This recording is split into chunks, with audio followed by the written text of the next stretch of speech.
মুর্শিদাবাদে আরও এক অলক্ষীর হদিশ। ৩ জনের পরিবারে ৮টি ব্যাংক অ্যাকাউন্ট। ৮টি অ্যাকাউন্টে ঢোকে লক্ষ্মীর ভান্ডারের টাকা। ৫ বছরের ছেলের অ্যাকাউন্টেও লক্ষ্মীর ভান্ডারের টাকা। অভিযুক্ত তারিকুল ইসলামকে গ্রেফতার করেছে পুলিশ। আমরা চাই প্রকৃত প্রাপকদের হাতে এই অর্থ পৌঁছাক এবং জিরো টলারেন্স। আমরা চাই না কোনো অভারতীয়র অ্যাকাউন্টে এই টাকা যাক। আমরা চাই না যে পুরুষদের অ্যাকাউন্টে মহিলাদের এই কর্মসূচির টাকা যাক। ইতিমধ্যে রাজ্যের বহু জায়গা থেকে অবৈধভাবে পুরুষরা যারা লক্ষ্মীর ভান্ডার পাচ্ছিলেন গ্রেপ্তার হয়েছে। অলক্ষীতে জিরো টলারেন্স। সরকারি জনকল্যাণমূলক প্রকল্পের সুবিধা তাঁরাই পাবেন যারা যোগ্য, যাদের পাওয়ার কথা। ক্ষমতায় আসার পর থেকে বারবারই এই বার্তা দিয়েছেন মুখ্যমন্ত্রী শুভেন্দু অধিকারী। কারণ জেলায় জেলায় লক্ষ্মীর ভান্ডার নিয়ে ভুরি ভুরি অভিযোগ। মুর্শিদাবাদের রঘুনাথগঞ্জের এই ঘটনা তো চোখ কপালে তুলে দেবে। একটি পরিবারের ৩ জনের ৮টি ব্যাংক অ্যাকাউন্ট, ৮টিতেই ঢোকে লক্ষ্মীর ভান্ডারের টাকা।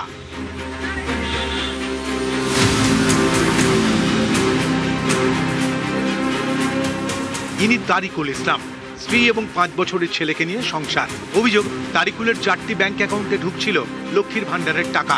তার স্ত্রীর 3টে ব্যাংক অ্যাকাউন্ট, সেখানেও লক্ষ্মীর ভান্ডারের টাকা। তাদের 5 বছরের ছেলেরও অ্যাকাউন্ট আছে, সেখানেও ঢোকে লক্ষ্মীর ভান্ডারের টাকা। পালা বদলের পর কড়া প্রশাসন। শুক্রবার রাতে তারিকুলকে গ্রেফতার করে পুলিশ। আপনার নামে কটা অ্যাকাউন্ট ছিল? না না, এদিকটা তাকিয়ে বলুন না, অসুবিধা কি আছে? হ্যাঁ, সেটা কে? মোস্তাফিজুর রহমান করে দিয়েছে। আপনার ছেলের কি 5 বছর বয়সে তার নামেও আছে লক্ষ্মীর ভান্ডার? হ্যালো, কতদের নামে আছে?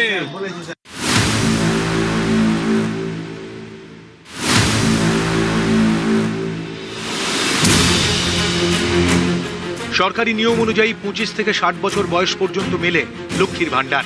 অথচ চন্দ্রকোনার মনোহরপুরে বয়স 25 হওয়ার আগেই মিলছে লক্ষ্মীর ভান্ডারের টাকা। অভিযোগ, এলাকার তৃণমূল নেতা গৌতম দণ্ডপাট টাকা নিয়ে এমন অনেকের নাম লক্ষ্মীর ভান্ডারের তালিকায় তুলেছিলেন। অভিযোগ ওঠে সিভিক ভলান্টিয়ার তাপস দণ্ডপাটের বিরুদ্ধেও। শনিবার পুলিশের জালে তৃণমূল নেতা গৌতম দণ্ডপাট। আমরা জানি লক্ষ্মীর ভান্ডার 25 বছরের ওপর হলে তাকে পাওয়া যায়। যেমন কিছু মহিলার নাম পাওয়া গেছে যাদের লক্ষ্মীর ভান্ডার কার্ড আছে, যাদের বয়স 20 এবং তার আশেপাশে, অর্থাৎ 25-এর নিচে, যেটা হওয়ার কথা না। সেটা এর ক্ষেত্রে জানা গেছে যে এই যে গৌতম দণ্ডপাট, যাকে অ্যারেস্ট করা হয়েছে, কিছু ক্ষেত্রে ব্রাইবের অভিযোগ আছে, যে টাকা পয়সা নিয়ে এই কার্ড, লক্ষ্মীর ভান্ডারের কার্ড এবং সুবিধা পাইয়ে দেওয়া হয়েছে। সেই ইনভেস্টিগেশনও চলছে। এরপর ফার্দার কারা কারা এটার সঙ্গে জড়িত আছে সেইভাবে আমরা করবো। এখন একমাত্র অ্যারেস্ট হয়েছে গৌতম দণ্ডপাট।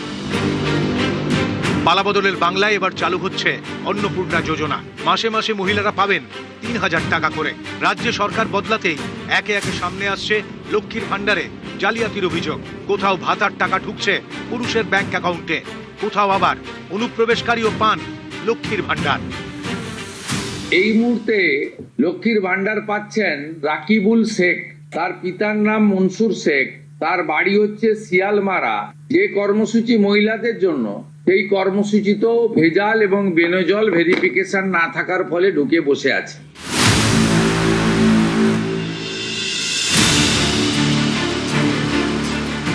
মুখ্যমন্ত্রীর এমন মন্তব্যের পরই মুর্শিদাবাদের বহরমপুর থেকে গ্রেফতার রাকিবুল। পুলিশের দাবি, জেরায় সে মুস্তাফিজুর রহমান নামে এক ব্যক্তির নাম জানান। তিনি নাকি জাল নথি তৈরি করে রাকিবুলের নাম লক্ষ্মীর ভান্ডারে নথিভুক্ত করেছিলেন। এরপরেই মুস্তাফিজুরকে গ্রেফতার করে পুলিশ। তাঁকে জেরা করে এবার রঘুনাথগঞ্জ থেকে তারিকুলের হদিশ। তাঁর 3 জনের পরিবার, লক্ষ্মীর ভান্ডারের টাকা ঢুকছিল 8টি অ্যাকাউন্টে। অবশেষে গ্রেফতার তারিকুল।